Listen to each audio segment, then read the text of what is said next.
সেনা সদস্যদেরকে এরকম ভুয়া ভুয়া স্লোগান দিয়ে এই মুহূর্তে সম্ভবত ধানমন্ডি ৩২ ছেড়ে চলে যাচ্ছে।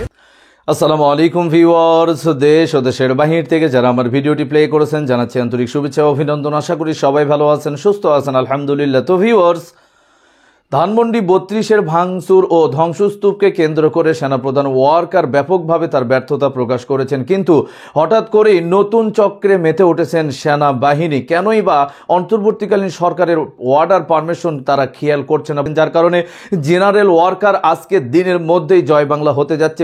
বিস্তারিত জানবো রিপোর্টে।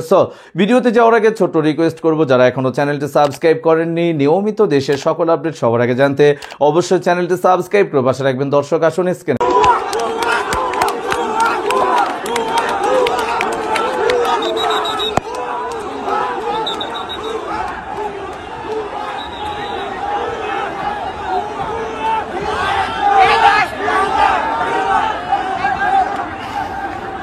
ভুয়া ভুয়া সেনা সদস্যদেরকে এরকম ভুয়া ভুয়া স্লোগান দিয়ে এই মুহূর্তে সম্ভবত ধানমন্ডি ৩২ ছেড়ে চলে যাচ্ছেন সেনা সদস্যরা। উত্তেজিত ছাত্র জনতা তারা যখন সেনাবাহিনীর সদস্যদেরকে সেখানে দেখেছে, তারপরই ভুয়া ভুয়া স্লোগানে অনেকটা মারমুখ ভঙ্গি ছিল এই বিক্ষুব্ধ ছাত্র জনতার চোখে মুখে। সেনাবাহিনী একদম শান্ত অবস্থায় সেই জায়গাটা থেকে সুন্দর করে চলে গেছে, কোনো একটা টু শব্দ করেনি। আবার ছাত্র জনতার মধ্যে কেউ কেউ অতি উৎসাহী যারা সেনাবাহিনীর সদস্যদের দিকে হালকা তেড়ে আসছিলেন, তাদেরকে থামাচ্ছিলেন।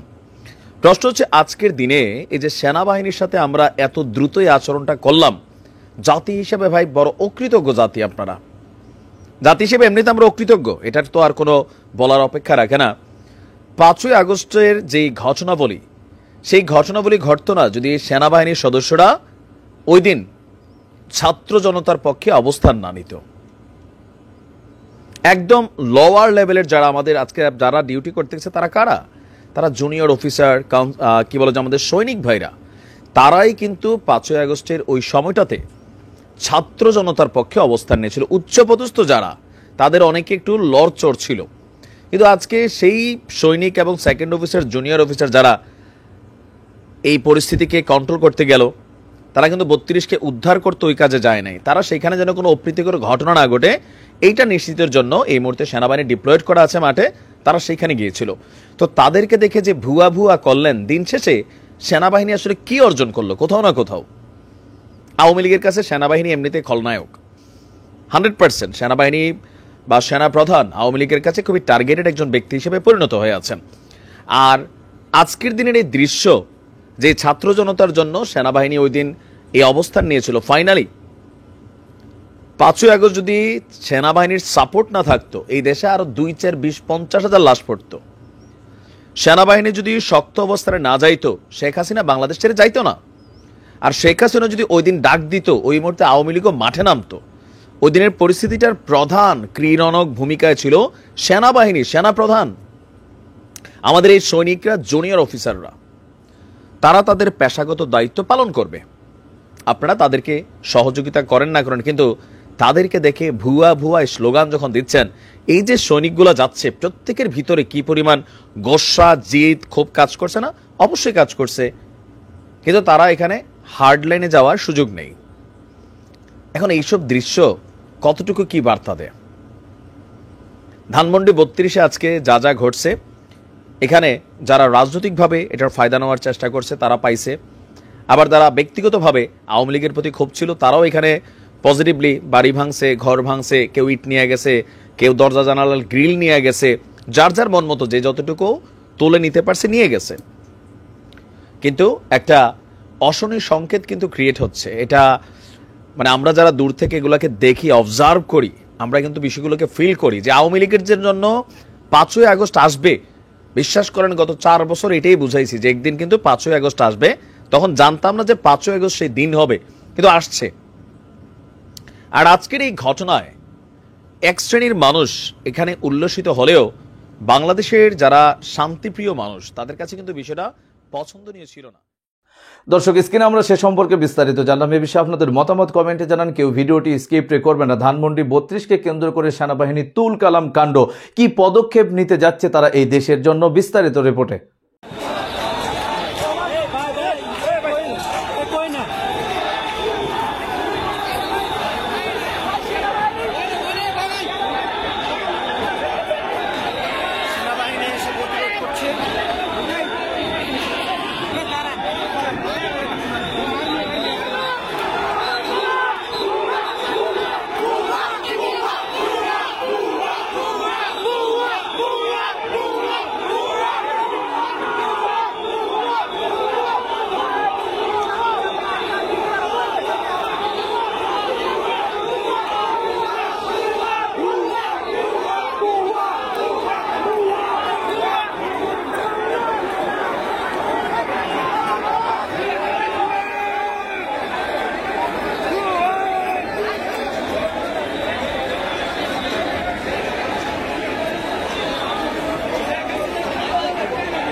দর্শক আপনারা যেমনটি দেখছিলেন ধানমন্ডি 32-এ যখন শিক্ষার্থীরা 32 নম্বর বাড়ি ঘুরিয়ে দিচ্ছিল, ঠিক সেই মুহূর্তে সেনাবাহিনীর ভেতরে প্রবেশ করলে সেনাবাহিনীকে বের হয়ে আসতে হয় এবং সেনাবাহিনী যখন বের হয়ে আসছিল ছাত্র জনতার সামনে দিয়ে, ঠিক সেই সময়টাতে ছাত্র জনতা সেনাবাহিনীকে দিচ্ছিল।